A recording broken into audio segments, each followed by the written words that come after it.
I want to talk about something that comes up all the time in our show. You always hear me using the word metaphor. I'll say so-and-so in the dream. That's really a metaphor for something that's going on in your waking life. Metaphor is the language of dreams. Now, I know that there's some of our listeners who are in high school right now. You're probably studying what a metaphor is. And just to refresh everyone's memory here, a metaphor, let me see if I can come up with an example. A metaphor is where you make a direct connection between a person and a description of that person. So let's say there's some guy in a bar and he's being really aggressive toward this girl. He's just pursuing her. You might look at that guy and you might lean over to one of your friends and go, oh my God, that guy's like a dog in heat. Okay? Now, that is not a metaphor because you're saying that guy is like a dog. If you say, oh my God, dude, you are such a dog. Now, that is a metaphor because you've made this direct connection between this guy in the bar behaving like a dog, but you said you are a dog. That's the way it breaks down. In school, you'll learn a simile is where you use like or as. He's like a dog in heat. And metaphor, you just say, hey, he is a dog. We'll do a few more examples like this. What if you come home and you're upset at your boss and you look over to your husband and you say, you know what?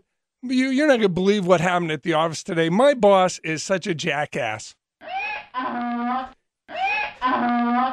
can't believe the incompetency and the stubbornness that's going on. So if all of a sudden you have a dream that night and you're in your office and there's this jackass that's braying away in the background, when you wake up from a dream like that, you have to think to yourself, okay, who's the jackass at the office? Right? And it should come to you pretty quickly. But what you did in your dream is you used a metaphor to represent your boss.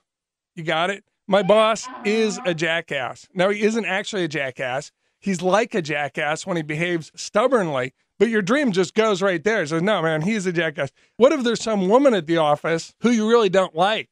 You think she's duplicitous. You think she's out to get your job.